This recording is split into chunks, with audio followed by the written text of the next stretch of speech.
तो हेलो मेरे प्यारे मित्र, तो मैं हूं आशा कश्यप पर स्वागत है आप सभी का हमारे यूट्यूब चैनल में। आई होप आप सभी अच्छे होंगे और मस्त होंगे। तो आज का ये हमारा लास्ट क्वेश्चन होने वाला है मेजर 18 का। तो ये 16वां क्वेश्चन है मेजर 18 का। तो अगर आप हमारे चैनल पर नए हो तो प्लीज़ चैनल को सब्सक्राइब कर ले और वीडियो अगर अच्छा लगे तो प्लीज़ वीडियो को लाइक जरूर कर दें।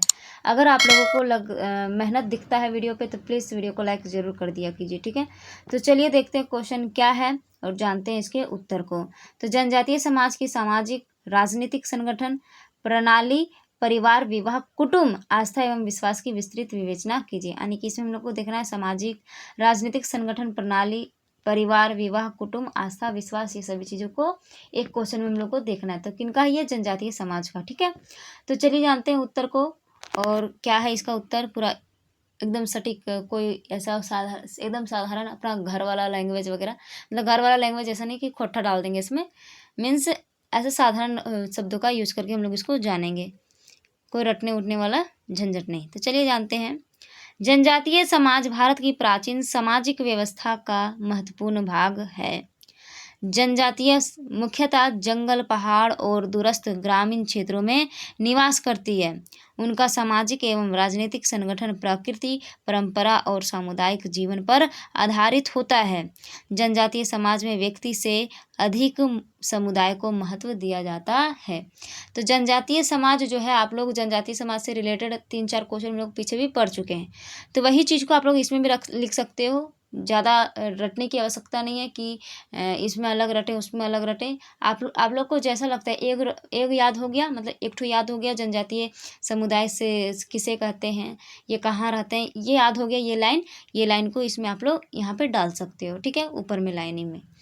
आगे चलिए जानते हैं। ऐसे भी तो सब में बताया हुआ है कि ये जंगल में रहते हैं, पहाड़ में रहते हैं, दूरस्थ ग्रामीण क्षेत्रों में रहते हैं, ये सभी जगहों पे रहते हैं। और इनका जो मुख्य जो ये करते हैं पूजा वगैरह, वो प्रकृति की पूजा करते हैं। ये परंपरा इनकी जो ये अपने परंपराओं को निभाते हैं, सामुदायिक जीवन पर आधारित होते हैं। ये सभी इनका जीवन है, ठीक है, जनजातीय समुदाय का यानी जनजातीय समाज का। तो चलिए आगे जानते हैं और एक एक करके सभी के बारे में हम लोग जानेंगे। पहला है परिवार व्यवस्था। तो परिवार व्यवस्था में क्या है?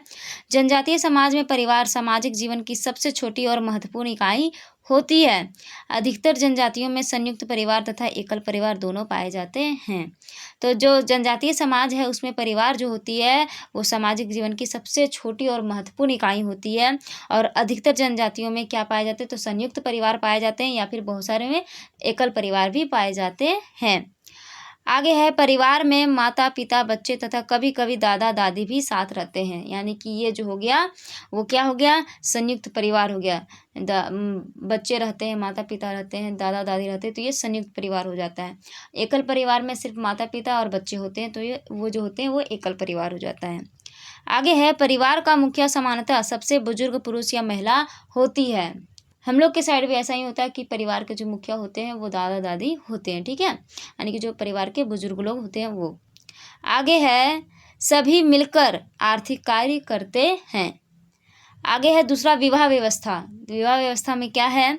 जनजातीय समाज में विवाह एक सामाजिक आस्था है जिसका उद्देश्य परिवार निर्माण और समाज की निरंतरता बनाए रखना होता है। विवाह सामाजिक रूप से मान्य संबंध है, यानी कि इसकी मान्यता प्रदान की गई संबंध है। आगे है विवाह सामान्यतः जनजाति के भीतर तथा गोत्र के बाहर होता है।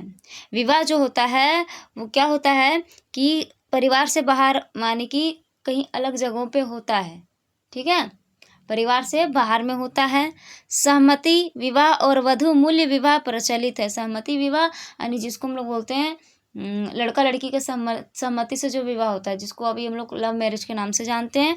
और वधु मूल्य विवाह भी प्रचलित है। यानी कि वधु मूल्य विवाह मतलब जो वधु को, यानी जो लड़के वाले जो होते हैं, वर पक्ष वाले जो होते हैं, वो वधु पक्ष वाले को कुछ पैसे या फिर किसी पशु को देकर क्या करते हैं, लड़की को घर लाया जाता है, वधु को घर लाया जाता है, नहीं विवाह किया जाता है। पहले क्या था कि गाय दिया जाता था, गाय को दिया जाता था लड़की के परिवार वालों को, उसके बाद विवाह किया जाता था। अब क्या है, उल्टा हो गया है। अब जो है लड़की वाले लड़के को पैसा देते हैं, जिसको हम लोग दहेज बोलते हैं, डॉरी सिस्टम बोलते हैं। तो पहले था कि नहीं, कि अगर हम लक्ष्मी, घर का लक्ष्मी लेके जा रहे हैं तो इसके बदले लक्ष्मी यहाँ पे दे दिया जाना चाहिए। यानी कि लक्ष्मी हम लोग किसको मानते हैं? गाय को मानते हैं। गाय हमारी माता है, तो क्या है कि लक्ष्मी के बदले लक्ष्मी का लेन देन किया जाता था। घर से जब लड़की को लेके जाया जाता था तो उसके बदले गाय को घर में दिया जाता था, यानी लड़की वालों को दिया जाता था। तो वही है वधू मूल्य विवाह प्रचलित है, अभी भी ये प्रचलित है जनजातियों में। जैसे संथाल जनजाति हो गया, मुंडा जनजाति हो गया और उराव वगैरह हो जनजाति हो गया, ये सभी में अभी भी ये प्रचलित है वधू मूल्य विवाह, तो ये याद रखिएगा। आगे है तलाक और पुनर्विवाह स्वीकार होते हैं, तो तलाक भी इसमें होता है और पुनर्विवाह भी किया जा सकता है। तीसरा है कुटुंब एवं नातेदारी व्यवस्था। कुटुंब मतलब क्या होता है, परिवार होता है, तो वही बोल रहा कुटुंब एवं नातेदारी व्यवस्था। तो इसमें क्या है, कुटुंब या नातेदारी जनजातीय समाज का आधार होता है। रक्त और विवाह संबंध दोनों महत्वपूर्ण है। रक्त और विवाह जो होता है वो दोनों क्या है, महत्वपूर्ण है, रक्त संबंध जो होता है। आगे है कबीला या कुल पहचान का आधार होता है। कबीला या जो कुल होता है वो क्या होता है, परिवार का पहचान होता है। सामाजिक कार्यों में पारिवारिक सहयोग मिलता है। आगे है चौथा राजनीतिक संगठन प्रणाली। तो इसमें क्या है, जनजाति समाज में शासन व्यवस्था सरल और पारंपरिक होती है। तो राजनीतिक संगठन प्रणाली में क्या होती है कि जनजाति समाज में शासन व्यवस्था सरल और पारंपरिक होती है। आगे गांव का नेतृत्व मुखिया या बुजुर्ग द्वारा किया जाता है। आगे है निर्णय ग्राम सभा में सामूहिक रूप से किया जाता है। तो जो निर्णय वगैरह लिया जाता है वो ग्राम सभा में सामूहिक रूप से लिया जाता है। विवाद परंपरागत नियमों से सुलझाए जाते हैं। तो विवाद जो है खुद में ही सुलझाए जाते हैं। आगे है यह व्यवस्था लोकतांत्रिक और सामुदायिक भावना पर आधारित होती है। आगे पांचवा आस्था एवं विश्वास। तो आस्था एवं विश्वास में क्या है, जनजातीय समाज का धार्मिक जीवन प्रकृति से गहराई से जुड़ा होता है। तो इनका जो जीवन होता है वो प्रकृति से जुड़ा होता है। वे पेड़ पहाड़ नदी सूर्य चंद्रमा और धरती को पवित्र मानते हैं। आगे है बुजुर्गों की पूजा तथा आत्मा और प्राकृतिक शक्तियों में विश्वास किया जाता है। ये बुजुर्गों की पूजा करते हैं, आत्मा और प्राकृतिक शक्तियों में विश्वास रखते हैं। आगे है त्योहार कृषि चक्र और ऋतुओं से जुड़े होते हैं। त्योहार जो है वो कृषि चक्र और ऋतुओं से जुड़े होते हैं।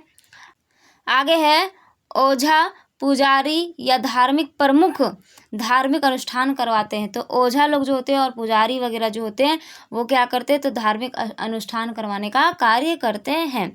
उनकी आस्था प्राकृतिक संरक्षण और पर्यावरण संतुलन को बढ़ावा देती है।